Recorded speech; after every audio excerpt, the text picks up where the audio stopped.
Hi folks, last time we were out we were looking at some lambsfoot knives from Arthur Wright in this nice ebony, and I want to look at another manufacturer now with a long tradition, and that is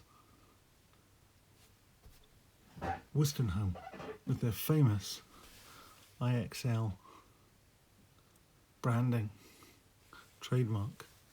Now, they currently belong to a company called Ibberson, who uses the double sharp trademark, which has now been more or less appropriated by cases. The double X, the double sharp was two sort of hashtags, the two sharps to denote that it was like a musical double sharp.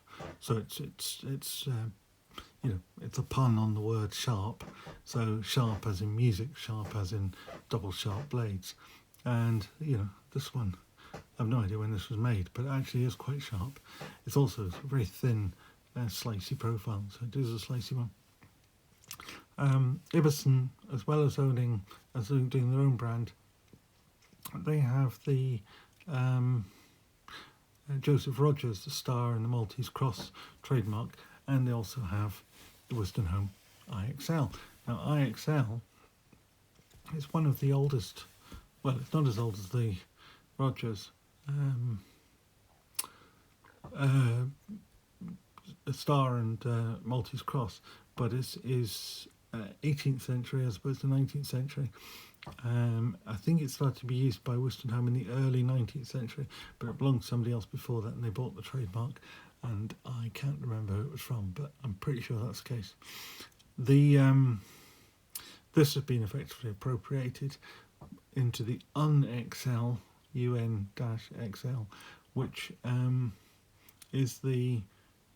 was used in the 19th century in America and is now owned and used by GEC for their unexcelled brand of knives, their top of the range knives. So this is supposed to be the top of the range knife, although this is, if you like, a basic knife from a top of the range company. That's the idea anyway. You'll see on here we've got some other stamps as well. We have here again IXL, George Wostenholm, Sheffield, England. Now, I say they've been making knives now for about 200 years in their own name under that brand, a little over 200 years actually. And on the other side, you've got the old oil the joints. Now, I don't know actually how old this knife is. This isn't one of the current Ibberson iterations, I don't think. I suspect this goes back a little bit. But at the end of the day, I don't think it's 19th century old, because it's not been used enough really for that. But it's very difficult to date Wostenholm knives because they've used the same trademark for 200 years. So it's very difficult to sort of pick one up and say this one's definitely of that vintage or another, particularly when they're of this fairly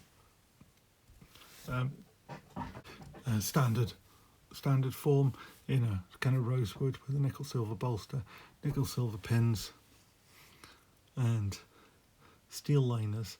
It's obviously picked up a bit of corrosion, so it's not brand new, but it's been sufficiently well looked after that I suspect that it's not been used and abused.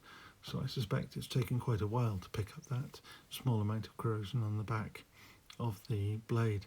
Now, in terms of a comparison, the Wright Spearpoint of today is just a little bit larger, and I think that's to do with knives these days tend to be just that little bit larger than they perhaps were in much of the 20th century. We're still obviously well short of a 3-inch blade on this one. So 2 3/4 inch blade. We're talking about 2.5 inch blade on the IXL there. It's that little bit smaller in the handle, and it feels smaller and lighter. You can tell that it's a smaller, lighter knife. It's a bit bit thinner in the hand, lighter in the pocket. Oops. Well, get there eventually. So you can see, you know, there's just that bit less of it all round. The spring's a little bit thinner, the blade's a little bit thinner, the scales are a little bit thinner, covers. People always pick me up for using the wrong terminology. It's funny, but whether a knife had scales or covers is something that I have, you know, I've been collecting knives for not quite 50 years, but I'm getting there. And this hard and fast rules about what everything's called is really only sort of the pedantry has only come in the last 3 or 4 years, I would think. Anyway, there we are. We've got two very comparable knives. Now, in terms of which one would I want to use today, I'd probably go for the £18.95, that is, Arthur Wright. I think it's just that little bit more robust. This has got a nice shine to it, and I think with a bit of polish it might look a little bit better, but I just think this one feels just that little bit better in the hand. And I can buy one of these. I can order it from Arthur Wright or from the famous Sheffield shop from Jane, who I heartily recommend. Or you can even buy them from the likes of the online retailers if that's your bent. And I think now we're getting to a point where you can probably do that from Arthur Wright without too much risk. But you can buy Wostenholm knives. They tend to be that bit more expensive because Ibberson are a little bit more, well, they charge us a little bit more, but I don't think with much justification. There's another Wostenholm knife I bought recently, a modern one, I had sent back, which was really quite disappointing, and it was probably £20-25 more than I would have paid for an equivalent Arthur Wright knife, and I think I would have got a better quality knife out of Arthur Wright at the moment.